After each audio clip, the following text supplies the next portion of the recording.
I forgot to bring a clicker, and then Anthony brought one. If we have a few troubles going backwards and forwards, please excuse him. It's one of his first time he's done this, and without him I'd be lost. My presentation is called Safety and Me. And I wanted to start the presentation with a quote. And this quote, for me, kind of summed up what happened to me the second I did my first AFF jump. I did my first AFF jump at Headcorn, and I ended it, and I wanted to go up again, obviously, like most skydivers. And I spent the next weeks, the next months, the next years looking at the blue sky all the time, wanting to be there. I believe that Leonardo drew the picture. I actually did some investigation about the quote. He didn't actually come up with the quote. Some guy that was studying his life came up with it, but it's attributed to him all the time. Not yet. You're jumping ahead here. On the 4th of April 2006, I completed my first skydive and immediately became an addict.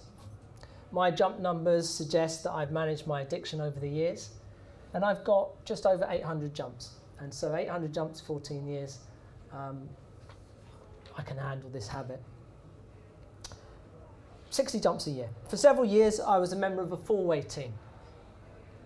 And now I'm focused on trying to crack into the big way scene with aspirations, and some people will say, Jazz will probably say, aspirations beyond my dreams about doing records. That's what I want to do. I want to get into big way. I want to do some records. I've worked in education for 25 years, and I describe myself now as a skydiver that teaches.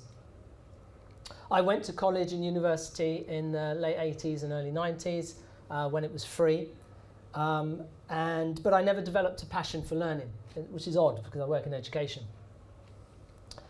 In the last couple of years, in recent years, I've completed several postgraduate courses, including the head teacher's professional qualification, but again with no passion. And then 2 years ago, I enrolled on a master's course. I will get to the bit about why I'm here. I enrolled on a master's course at the Tavistock Clinic in central London. And the title of the course was Consulting and Leading in Organisations, Psychodynamic and Systemic Approaches. It involved the exploration of organisations, looking at organisations from a people perspective. Just like skydiving, I got hooked. It was the first time in my life that I thought this is something that I'd like to study. Now, part of the course required me to observe an organisation outside of my field of expertise.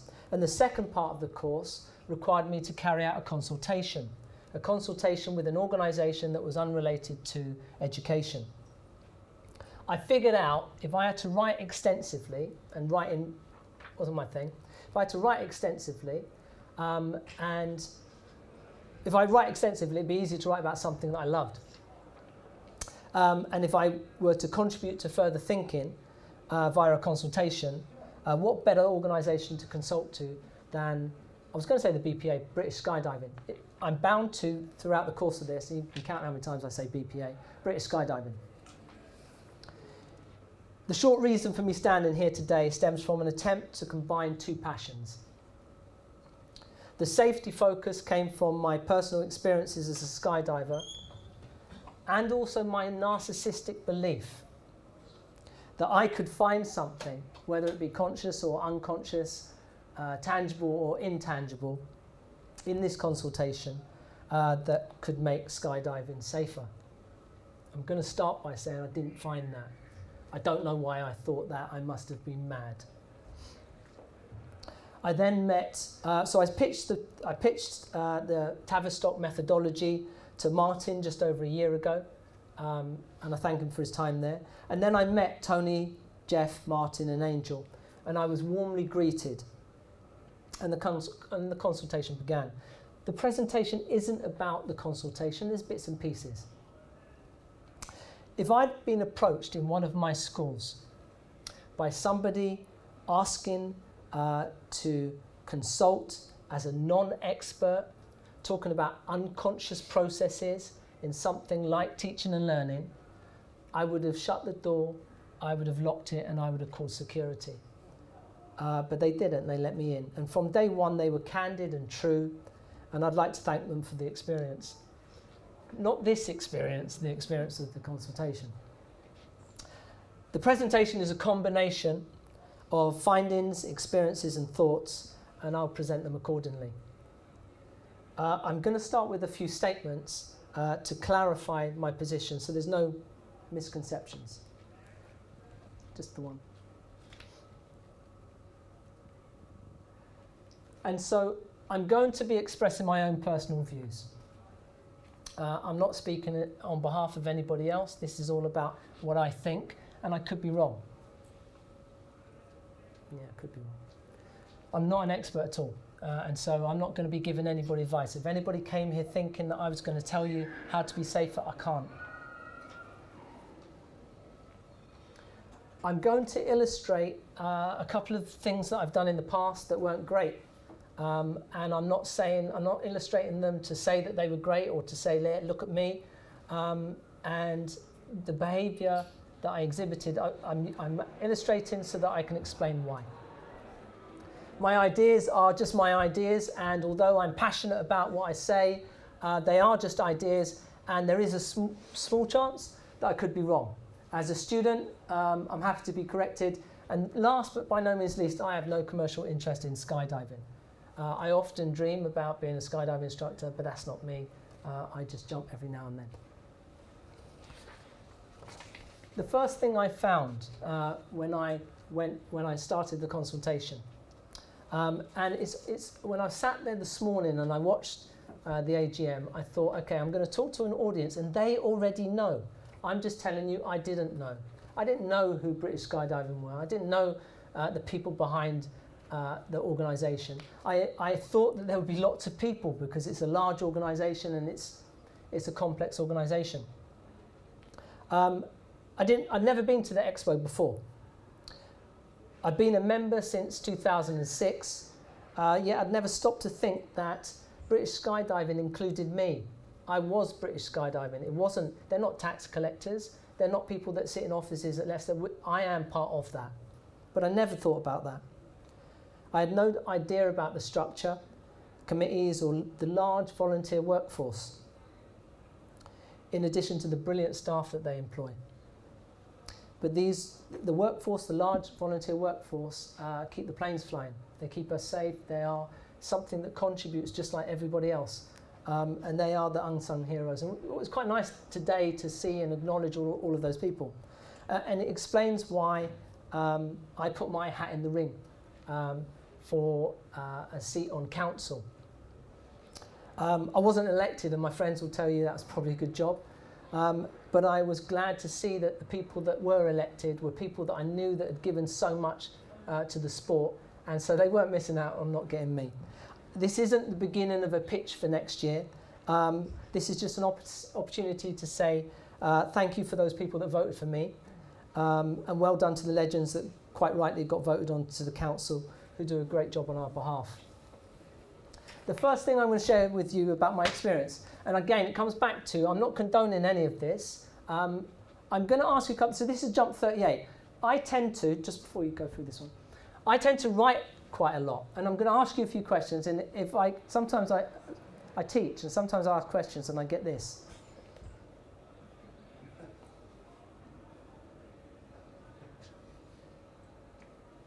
It will just make it difficult.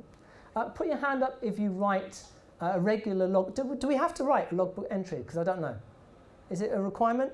If you want the instructor, yes. Okay, can you put your hand up if you do? You regularly write up all your jumps. Okay, can you put your hand up if you regularly write loads? Okay, that's good, because I'm part of that club. Okay, I generally write quite a lot. This was my write-up for jump number 38, and I'm going to share it with you. I'm going to ask you a couple of things about it. I want you to identify what you think I did wrong, if I did something wrong. Maybe it'll be that it's all great. And I want you to think about, because I'm going to show you two entries. I'm going to show you 38, and I'm going to show you 200. And I want you to think about the similarities between the two. Once we've done that, I'm going to explain to you what I think was going on that led me to these behaviours.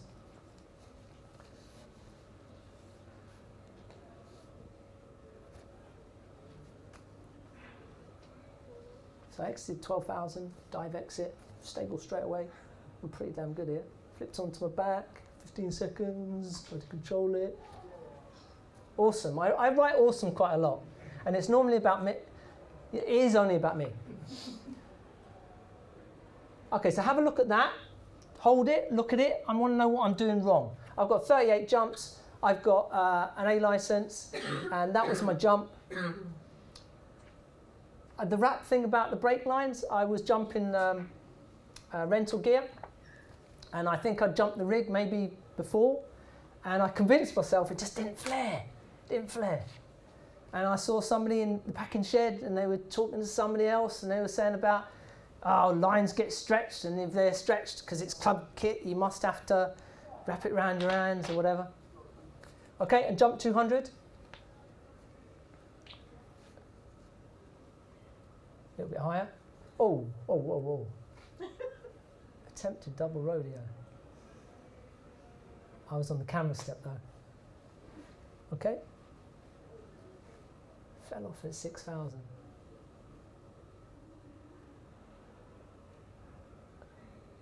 Only saw Colin and Al briefly at the beginning. That was in the plane.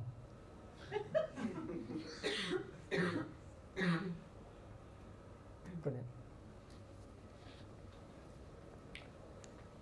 Okay, so what did I do wrong? Or didn't I? Maybe I didn't. I'm not here as an expert, I'm asking. What was wrong?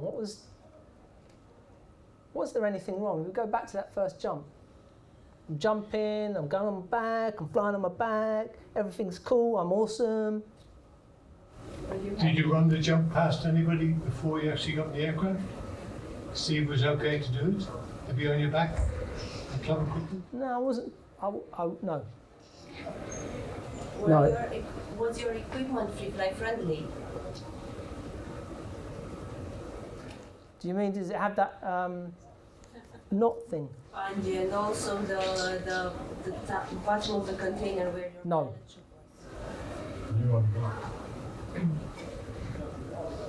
I was awesome.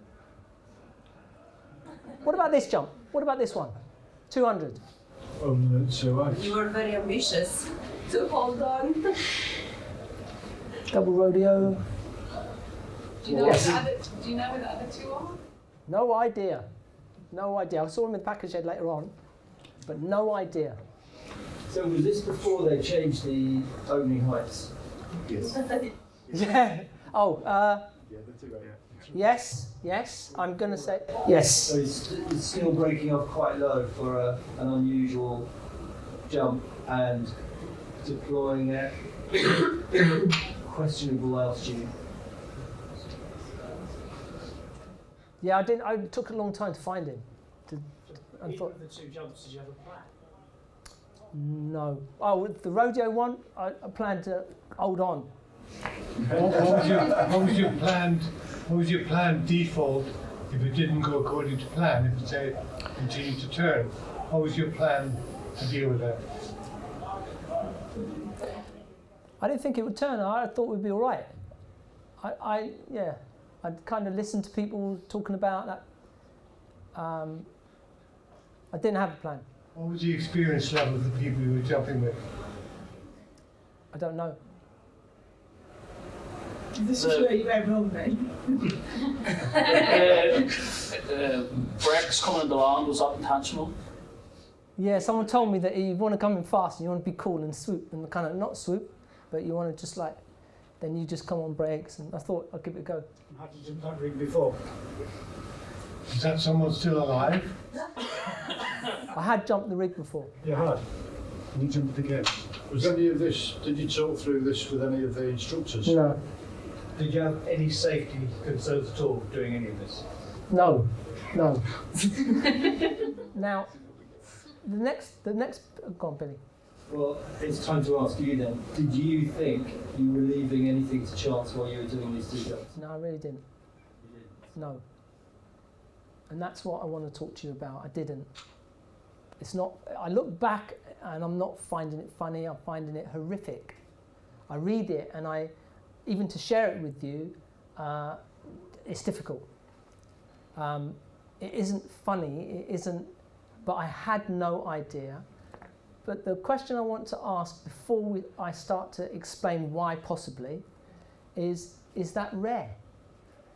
Am I the only deviant out there? No. Absolutely not. Because for me, I think it's common, and it's unsafe behaviour. Could anybody suggest why I might have behaved like that? And before you say anything, it's not because I'm an idiot or a twat. I'm not. I'm quite a sensible guy. I drive at 70 on the motorway. Well, because lots of people do it, and I put my hand up, I did very similar jumps to this, similar kind of experiences. It's what happens. We just go and have fun in the sky. Someone has an idea, and we go and try it. You're at the stage where you think you're experienced enough, 200 jumps, sea license, I can do this here. You start within the danger zone between like 200 and 700-800 jumps where people think they're invincible when actually they're not. And that's where most of the injury. If I could just say, between 38 and 200, I was kept safe because I did four-way. And four-way with people like Jazz. And I think that a lot to do with keeping safe was the fact that I did four-way because I was with people who we had a plan, it wasn't this. But I'm going to suggest a couple of things. And again, there could be a trillion reasons. There's just a couple of things that I think possibly could be going on. And the first one, I'm going to talk about bandwidth. And I watched a presentation last year by a fantastic coach called Chris Shaw. And he was part of he coached my team, Sky Vandals, and he made us better than the sum of the parts.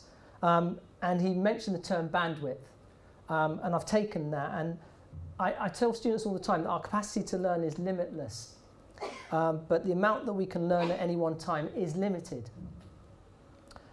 It's acknowledged that some people have the capacity to hold more than others. But I'm going to suggest that in the early stages of learning, most skydivers don't have the capacity to absorb everything that they're told. If we think about our capacity to retain, like a glass, once it's full, you can pour more water in, but something's going to go. And so the exit of water is displaced. It's my belief that we may be consciously or unconsciously retaining the stuff that's pertinent to the self, to our own survival, the me stuff. And when I look at both of those jumps and I think, okay, what is the similarities between those jumps? That the whole world was me. It was me clinging on. It was me doing this. It was me. There was nothing at all in it where I was thinking about anybody else. I didn't think about the other two. I didn't think about where they would be. I didn't think about the guy whose back I was on with his pins, and I didn't know what I was doing, and none of that. It was just me. And then the other part, and to do with bandwidth, is it feels that the only part of my skydive was the bit where it's me and then landing. And again, I'm suggesting that bandwidth, I didn't have much more left. I had a brilliant instructor when I did AFF. I had a brilliant instructor. He used a variety of methods to impart knowledge. He was thorough. He couldn't have been better. But I remember at the time feeling overwhelmed and not telling him. There was no chance I was going to tell him. I remember the first day, I did the ground school, and he's asking all these questions at the end, and I'm just looking at the thing and I'm looking to what to say. And the last thing I wanted to do was give him any excuse to mean that I couldn't jump out of the plane. But that reluctance to ask followed me for a long, long time. And I'm going to be explaining to you kind of things that I should know, that I'm standing here now and I don't know. I asked Terence something earlier on. He gave me a correct answer, and I thought, okay, yeah, I thought I did know that. But it became the norm, this reluctance thing. But based on bandwidth. in psychoanalytic theory, I wrote this presentation, and I got one of my friends to read it who wasn't a skydiver. And he said, what's your aim? And I said, to give my experience. And he said, you sure your aim wasn't just to intellectualize skydiving? I said, don't be silly. And he said, well, then you need to rewrite it because it's a load of rubbish. So I took out all the mumbo jumbo. And so my two explanations about what could have been going on, I didn't have the capacity to think about anybody else. And the psychoanalytic theory, sounds great, suggests that when faced with unchecked anxiety, and we face anxiety in everything that we do, not just dangerous things like skydiving. There are several common defences. That's if it's unchecked. And one of those defences is denial. And denial can often be difficult to comprehend because it directly conflicts with reality. As I've mentioned, I work in education, and I've come across head teachers that have fixated on the minutiae of something like ensuring that every kid has a pencil case, when there's lunatics running around the corridors abusing staff and fighting and swearing and stealing, and they're talking about pencil cases. And it's that fixation on the minutiae because they're denying the fact that there's bedlam going on. And I've seen it lots and I've experienced it myself. The denial of danger. When I started to write, the hardest thing in the world for me to write was that skydiving was dangerous. And some of you might even disagree with me. You might tell me that it isn't. But I know the reality is that it is. But I couldn't write it.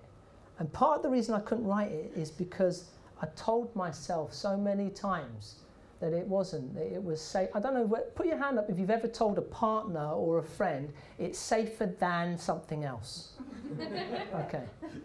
I've said it so many times that I think that it's a fact that it is safer. It's safer than skiing. There are more deaths in skiing, blah, blah, blah. And statistics can prove anything.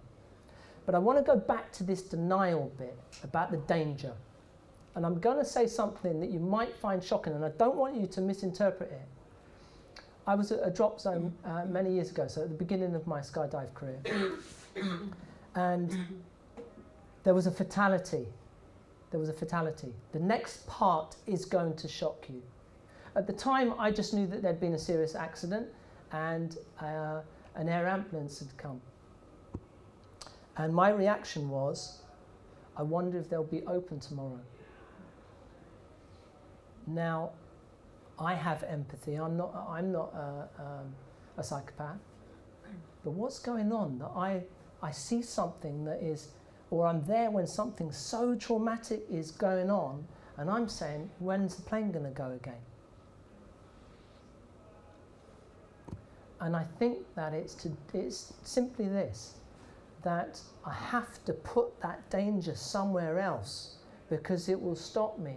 It will stop me dead in my tracks. It will prevent me from doing something that I love. And so I've got the power, and it's such a powerful thing, denial, that I can stop myself from saying that it belongs to somebody else. These things belong to somebody else. Let me just pretend that everything is okay. And I've told my partner so many times that, the chances of a double malfunction are, and I've come out with it as if I'm a scientist and I've worked it out. It is hard to write that skydiving is dangerous, but the denial of the risk it certainly does reduce anxiety. You deny the risk, you reduce anxiety, but it also reduces the chance of learning.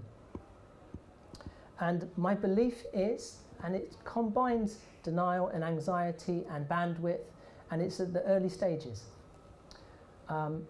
If you were to ask me, and I'm going to come to it, things have changed for me.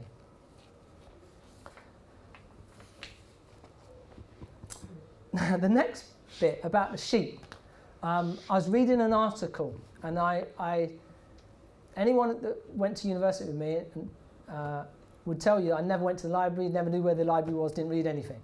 So for this, it's the first time ever that I'd read, and it was like I was learning to read. And I read this article, and it was called All We Like Sheep. And it was by a woman, a psychologist, an eminent psychologist, Margaret Rioch. And it was a piece on leadership. And she identifies that there's a tendency in humans, when faced with anxiety or unfamiliar situations, to find the exercising of their own will a real burden. And so they give it to somebody else. Hence the title, All We Like Sheep. And I mentioned this. I either mentioned it to Jeff or Tony, and they said exactly what I felt. I'd felt that not only had I observed sheep on a drop zone, but I'd been one for such a long time. I'd been that sheep. I just followed blindly. And I'm going to give you a few things about what I didn't know. And so I'll start with a bit. On countless occasions, I boarded a jump plane without personally taking on board safety information. So running. If we could just... Flight line checks, you're happy with your pool, happy with your pins, check a reserve. What does 075 mean? Okay, thank you. I avoided doing flight line checks for years. Could anybody suggest why I avoided it? Because I'm a bit bossy, I'm bossy git, huh? Okay, so that's something wrong? No, that's... no, I'll come back to that though, but that's a good answer. Didn't know? There we go, didn't know, but there was something even worse than didn't know. You didn't want to know. Didn't want anyone knowing I didn't know. And so I would check my mates, because it didn't matter. I'd check with them, go, yeah, 3 rings, blah, blah, blah, blah. Turn around, happy with your pins. Not really knowing, just following. And I had to ask Terence, you got the right answers today, he's a trooper. I said to him, I think I figured out over time about, are you happy with your pins? But not, okay, but not 100% sure, not 100% sure that they meant, are they absolutely in through the loop, and are they, have you got a proper closing loop that isn't frayed, etc., etc. I didn't know for a long time what that meant. Are you happy with your pins? I was just go, yeah, of course I am, when someone's checking me. But don't check the top one, because it's a pain in the arse to get the flap back. The 075 thing, we're flying in at 075. Oh yeah, nice one. I don't understand what that meant. It took me, it was only last year, year before, that I made myself look at the board. I don't know what the board is called. The board that has the aerial shot, picture of the runway, and puts things like 075 on them. And then it has crosses and stuff. It's not a joke. I had to force myself. On 3 occasions, I wanted to go to the board, and there was an instructor or somebody worked at the drop zone by it, and as I'm going, someone else is there, and I walked back again. And then I waited, and I went back. And then I learnt what the board was about and what the 075 was. And then I thought, okay, right at the beginning, I'm told perpendicular to the line of flight, and I'm thinking, that never meant anything to me for years. It didn't. I'm not proud of the fact that I didn't ask. I'm not proud of the fact that I didn't know. I followed like a sheep, and I put my safety in other people's hands for most of my jumps. I'm just lucky that I had someone like Jazz acting as a shepherd, because otherwise I could have been following another sheep. I'd got onto the plane without knowing the direction the plane's running in, without knowing the spot, without knowing when the red light comes on, without knowing when the end of the jump runs. Loads of times. But I don't think I'm the only one. I might be the only one that didn't know about happy with your pins, or happy with the pool bit. I really didn't understand, and I think Terence has explained it to me now. It's, are you happy with the location? And even on that, I'm thinking, well, it doesn't change. It's always there. It's on my arse. But then saying, is it that you can reach it, etc., etc. And I didn't know, and I wouldn't say it, and I understand it, but I just get on the plane anyway.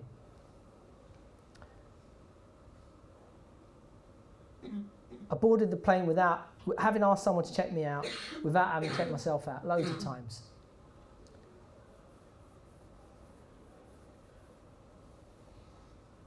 I can't believe, I'm looking back at it and I can't even believe I'm saying it, that I did all of these things. But like I say, I'm not the only one. I jump from planes, and I've done this loads of times, and there's a different school of thought on this. I've jumped hundreds of times without looking out at all. Just jump. There's a green light, someone went forward, no one went, and then 10 seconds later, and I give a count, 1 Mississippi, 2 Mississippi, 3 Mississippi, on a count to 7, then I jump, but without looking. And some people say, because again, I still at this point don't know, some people say, you don't need to look if it's been spotted. If someone's spotted, and you've had the jump master and they've spotted, and the green light's come on, and they've said it's okay to jump, you could be 3 or 4 back, you don't need to look. I don't know if that's correct. Could somebody is that correct? I don't know. You're required to check visually. Okay, and because the other school of thought, the other thing that people tell me is, no, you always bloody look, but be quick. Someone's already checked, but be quick. And the fact that there are different people saying different things, who might have 3,000 jumps, or significantly more than me, and that I don't know and I'm not secure about asking. And then if I do ask, I'm asking someone who doesn't actually know, but they're appearing like they're the shepherd. It's a worry. It is a concern. How many of us, can you just put your hand up if you've ever boarded a plane thinking those clouds look ominous?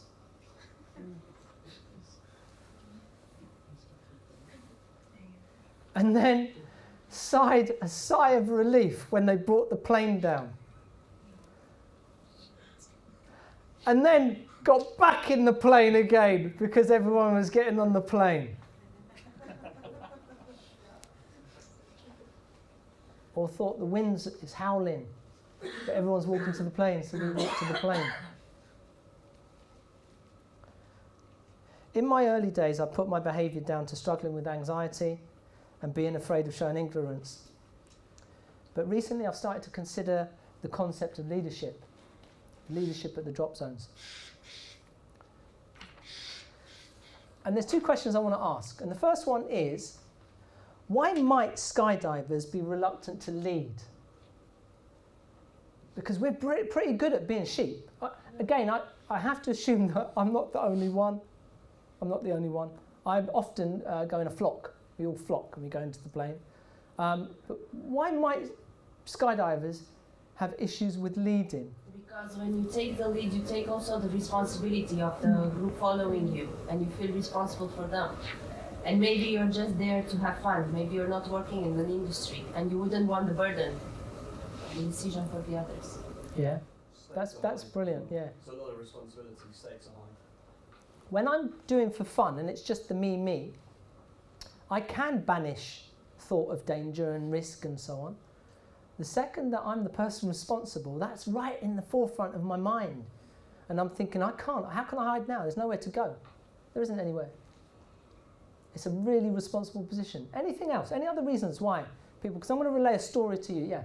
Well, if you're leading a group of your peers, then you might think, what's different about me? Why should I be the leader? Yeah? I mean, to reduce your anxiety maybe, because if you're a sheep rather than a shepherd, then it's much safer for you and you know that you're not going to stop from doing the sport. If you were a shepherd, then maybe the anxiety would just overwhelm you.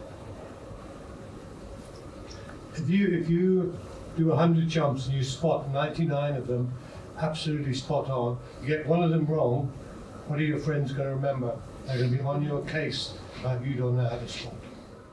Yeah, in our sport, we rely heavily on skydivers taking up a position of responsibility and skydivers taking leadership. Something that happened to me, and I think for me, sometimes it's confrontation. I was asked to be jump master, and it caused me anxiety, but I thought, okay, I'm going to do it. And the DZ controller said to me very clearly, it's a bit cloudy. If we get up to altitude and it's cloud, tell the pilot to go round, and then if it's too cloudy, then bring the plane down. And so I'm believing, okay, that's what I'm going to do. And he said, there's a person that's going to be first out. And what I did make sure is that I didn't make decisions about the order, but I gathered everyone once they'd decided how they were going to exit, etc., etc. And somebody wanted to do a track and dive, and he said, okay, if there's an opening, then let him go. If there isn't, tell him he has to be flat and make that decision just before the green light comes on. and I'm relaying this message as we walk to the plane. So I lined everybody up in order, as I've seen, and I've seen people, it just relieves the anxiety. You know the order, you've explained to everybody, this is the jump run, this is where we're going to get out, etc., etc. Lined everybody up, and we're going to the plane, and I said to everybody, just be aware, they've told me if it's cloudy, I'm going to take it around once, and then we're going to bring the plane down. And I had 4 guys behind say, no, we're getting out. And I said, no, they told me that if we're, and they went, no, we're getting out. We're going to get up to altitude and we're going to get out. And I thought, what do you do in that situation?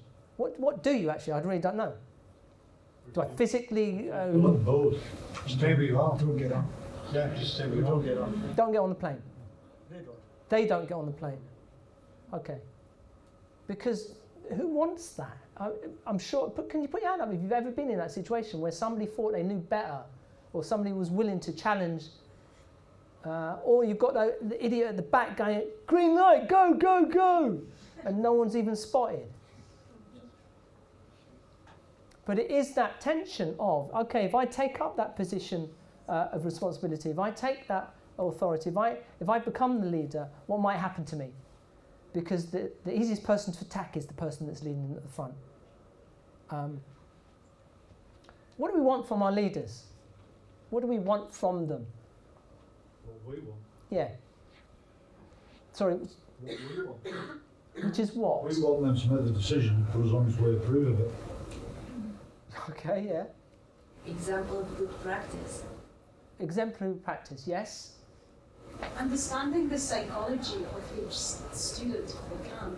Okay, the more detailed information that you've got of anybody, yeah. Tell us what to do. Sadly, sometimes that is the case. I just want someone to tell me what to do. I just want to be the sheep, just tell me what to do. And the non-engagement. And my belief is this. It isn't about be the sheep or be the shepherd. It's about making sure that whether you play the position of the sheep or not, that you're still taking some responsibility for yourself, knowing all of the things that you know, and not relying and giving that burden to somebody else because it's easier. I'm now going to, can you just rewind that one for a second? I'm going to show you something that could be contentious. I'm not an expert on safety, so I've got no idea. What I do know is this. How I feel in a drop zone is how I feel, and I can't be wrong. And I don't feel the same about safety in all drop zones. Now that isn't that I'm telling you this one's great and this one's dangerous. I'm not in a position to judge. I'm just talking about me and how I feel and the kind of things that make me feel safe. So this best practice one, in my opinion, this is when you go to the pen. Is it called the pen?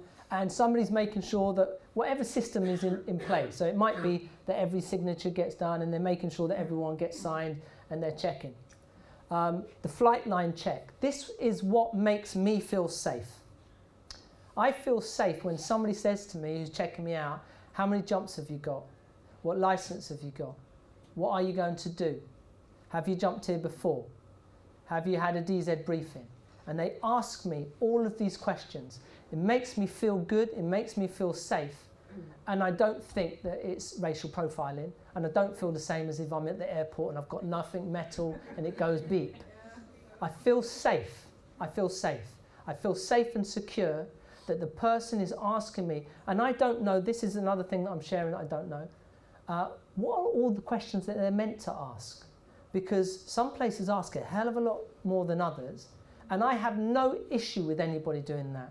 I want it. I want somebody to ask me at what height I'm opening, how big is my canopy, have I done this jump before, etc., etc. And I want them to organise and to take in that. But I don't know about how many questions or what questions you have to ask. If anybody can help me with that, are there any set ones that you have to? How many people have been to a different drop zone and asked to see the local SOPs? Well done. Everybody should ask to see SOPs, standard operating procedures, at any new drop zone. They only supplement the operating procedures. They do. They're different at every drop zone. Oh, they are. Yeah. And that will allow you to ask the right questions. Okay, and then they organise and they say, okay, these two are going out first, and they let people know very clearly, 10 minutes before you get on the plane, These people, it's going to be you two, blah, blah, blah, blah. And then everyone's lined up in that order. And then I have no anxiety. I can think about my jump. I can think about all the things that I'm meant to be thinking about and not worried about who's going to be jumping out in front of me and where am I going to sit in the plane, etc., etc. They line it all up. And when I was explaining this to the friend who told me my presentation was rubbish. And I'm glad that he did, because I can talk to this because this is coming from me, as opposed to trying to intellectualize something and make it something that it isn't for me. I described it to him, and I said, this is what happens in this place.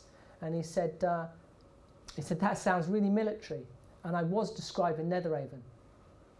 And I'm not going to, when I look at something that wasn't ground, I'm not going to mention the drop zone, but Netheravon is a place that makes me feel safe. I go there and it's straight down the line. I know that people don't do something stupid twice. I know that, and again, my experience of Netheravon is going there one day when it was bad weather and coming down in the plane, I think 3 times, and no one's screwing about it.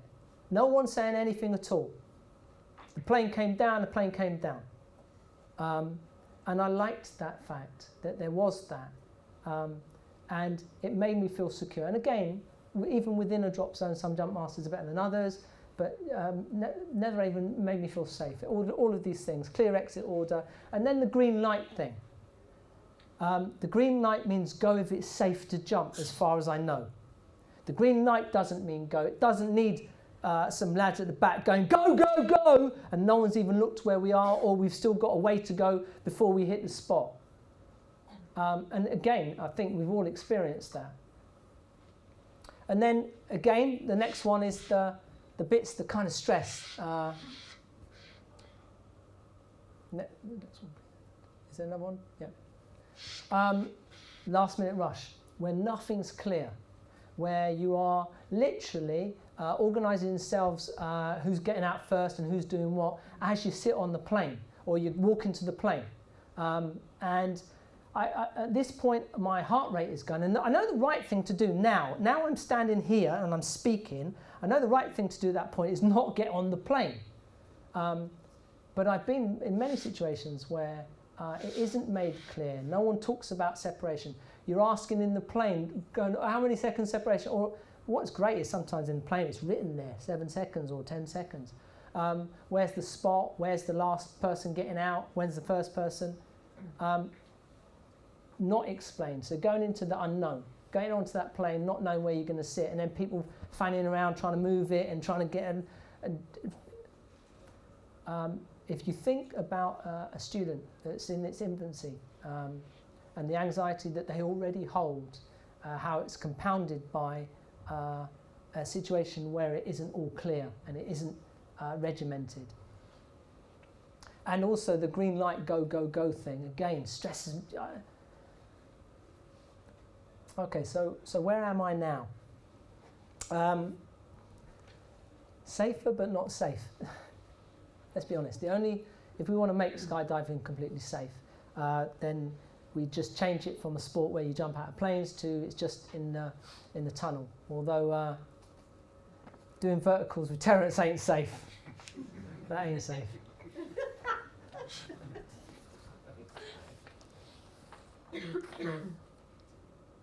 My bandwidth has increased. I'm able to see things that I couldn't see. And if I talk about bandwidth, when I first jumped, I could remember 3 seconds of the jump. It took me 400 jumps to remember most of it, but I still couldn't never ever remember the first second and a half.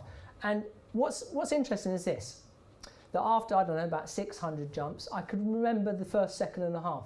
And I jumped with Terrence, and Terrence has got less jumps, but he's a great jumper. Always base, but big. Yep. Thank you for doing this, Terrence. That's right. I really appreciate it. Yeah, 250 jumps. Yeah.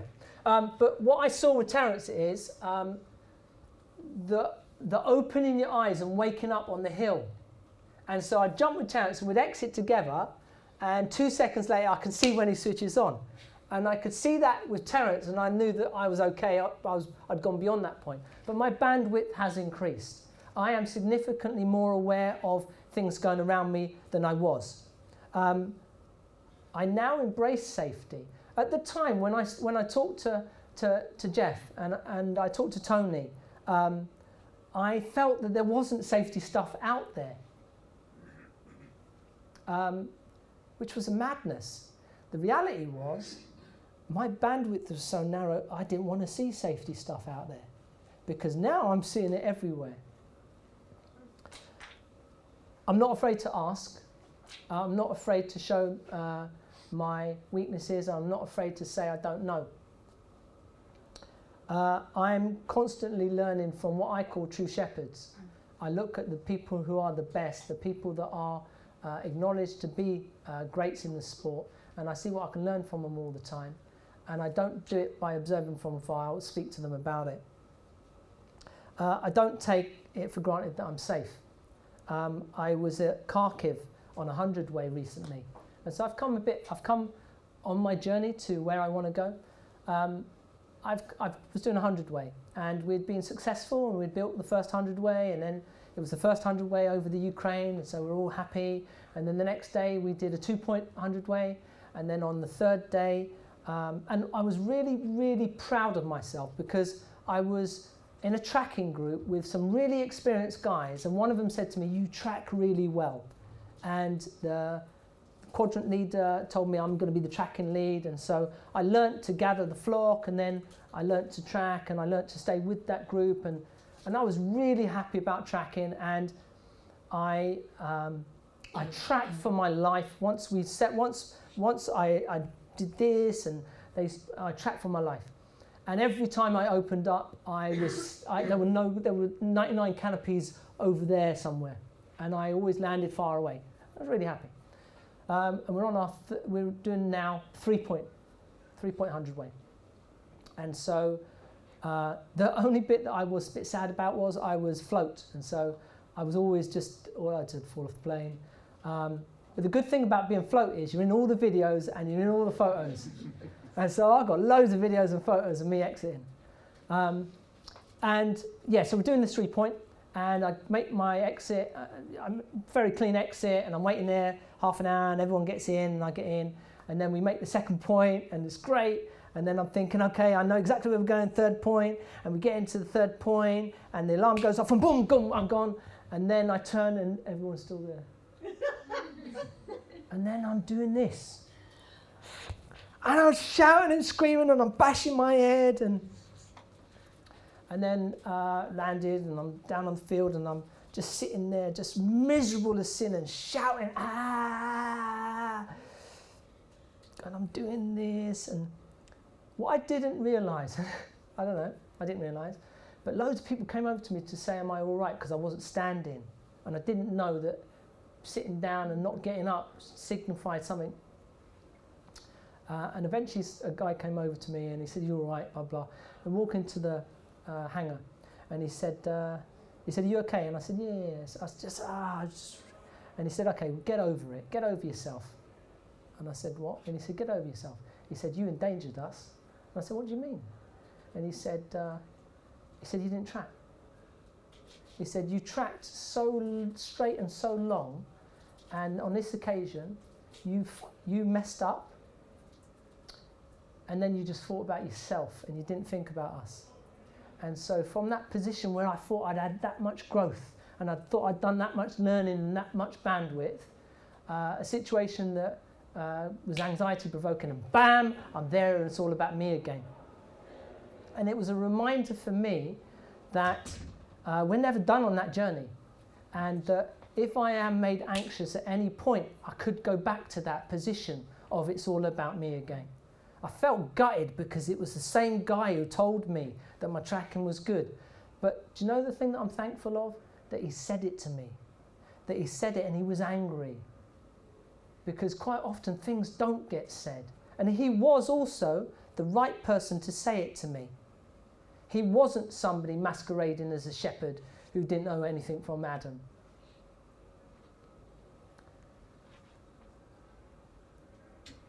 The thing I did find, and so I came to the consultancy with all these stupid ideas that I was going to save the world, and I was going to be able to find something that Tony didn't know, or Jeff or Martin.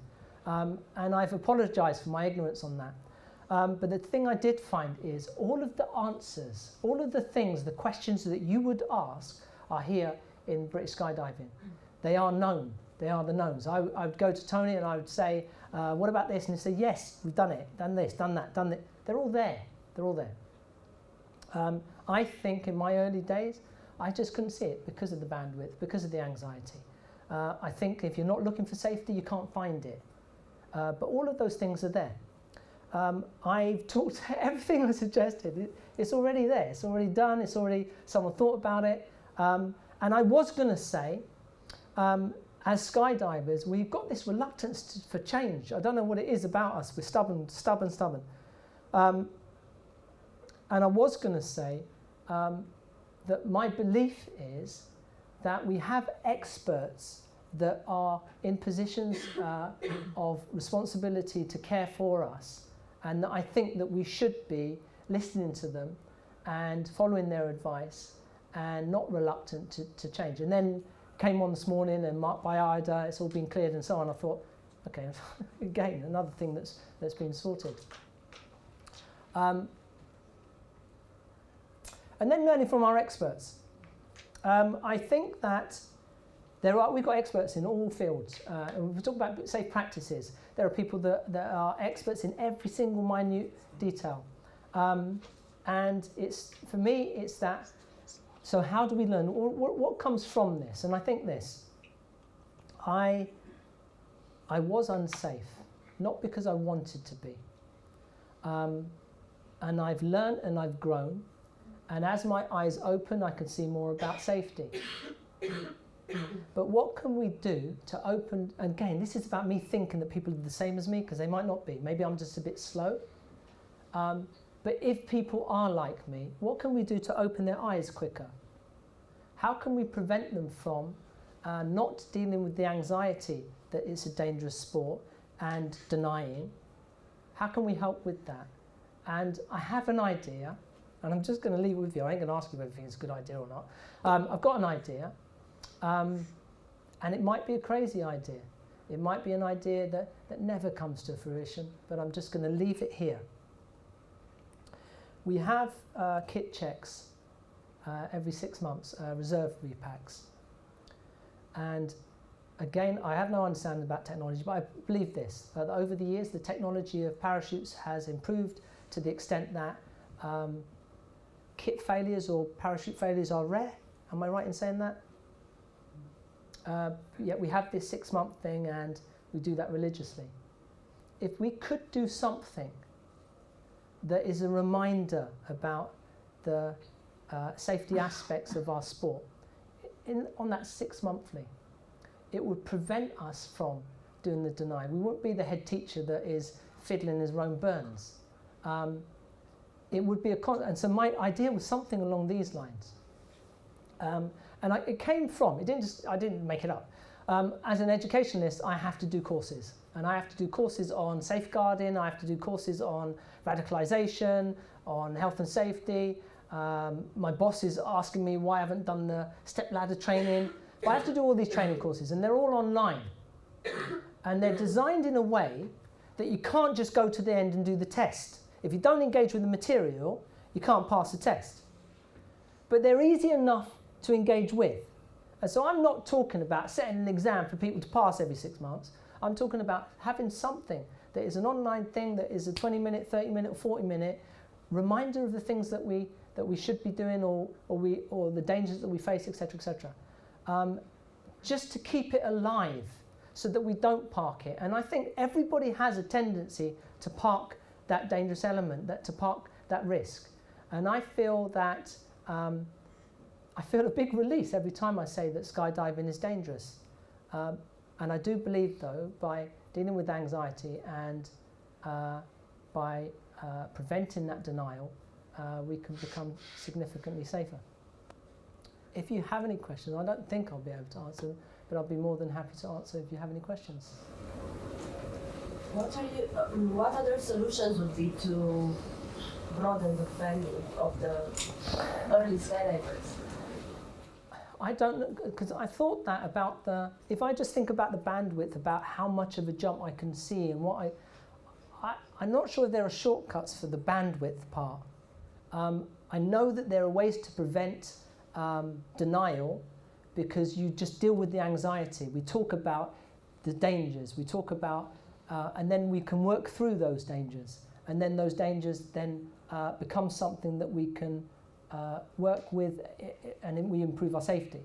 But the bandwidth thing, I don't know. If someone's got any suggestions, it might be that you sat there and you're thinking, I don't agree with him, and I could be wrong. But I don't know about the bandwidth. I think that comes with jump numbers. So I'm in student status still at the moment, struggling to get my console, thanks to not just the British weather but the Spanish weather as well. What I missed in the consoles, and what I think helped with the bandwidth thing during the AFF, was the thorough debriefing. And granted, you have the luxury of the video there that helps, but having that conversation around what went well, what didn't go well. I remember my AFF jumps way more vividly than any of the consoles I've done. And for me, I think it is that lack of being able to immediately debrief that's there. And so habitually, there's no one there to help you debrief because you were on your own, but to have that conversation with somebody in that moment afterwards to help you remember that jump there in the moment, I think would already help with that bandwidth kind of problem that you're stating. So you just two things really. Obviously, to get someone's attention, it's got to be their need for it to be perceived to be relevant to them. And I think the only way they can value that relevance from a DZ point of view is the passion from the people who are in places of responsibility, instructors, CIs, people on the DZ who are, the knowledge as it were. And the consequences of, when you first put the first slide up, my immediate thoughts were, the thing you've forgotten about is safety. You've just forgotten about safety. So the passion with which the relevance of keeping safe is portrayed by whoever is giving that information is passed over. I come from Peak League Parachute Centre, and I've been teaching there for about 18 years, and I've had a bad injury last year, serious accidents, and I was with one of them, and it was a bad smash. And I've always considered myself very passionate about expanding to young students, the importance of staying safe. But it certainly brings it back home to you when you actually go to be there at the scene and seeing someone who's either died or has been seriously hurt. So I think it's the relevance to the person you want to impart that information to that it needs to be valued. Because it's so easy for us to say, it's not me. When I was having conversations with my tutors at the Tavistock, she said, Ben, you're in denial. And I said, what do you mean denial? I'm telling you it's dangerous. And she said, no, you've told me that swoopers are dangerous. And so you're acting as if this doesn't apply to you. And I think it's a common thread that we all have and we all hold. And that even when we see something that's bad, there's still a tendency for me to say, yeah, but. And I don't, for me, I constantly remind myself that the learning isn't done.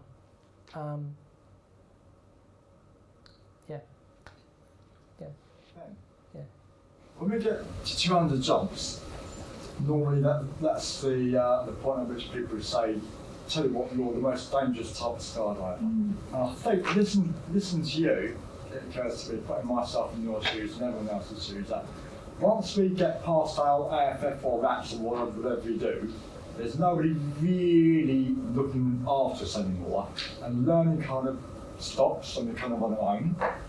And I think that learning needs to be continued progressively. It needs some kind of assertive external input from our instructors and our peers that have got a lot more jumps. That needs to carry on after we get past our CAC 10 or whatever it is, our 200 jumps. Right? How many people here have got a driving licence? How many people have asked for help and assistance about how to improve as a driver from other drivers? You don't do it. You get licensed as a skydiver, you think that's it. I can do it. And it's only when you come out the other side, when you get to 800 jumps and you realise what you've been going through, don't die of ignorance. And we have drop zones that each year run the most amazing safety days. And they're attended by? Not all jumpers. And it's saying, okay, what do we do then if we've got this? We've got the knowledge, we've got the passion, we've got the right people.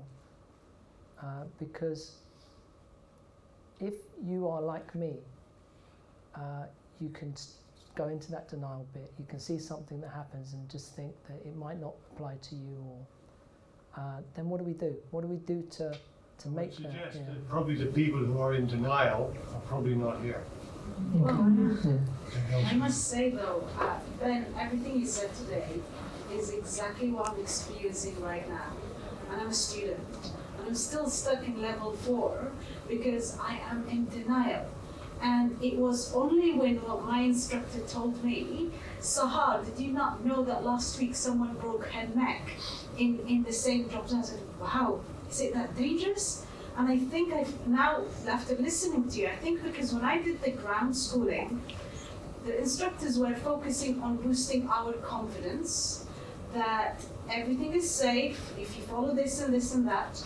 So what I have becoming doing is that I focus on the priorities to survive rather than looking into the details.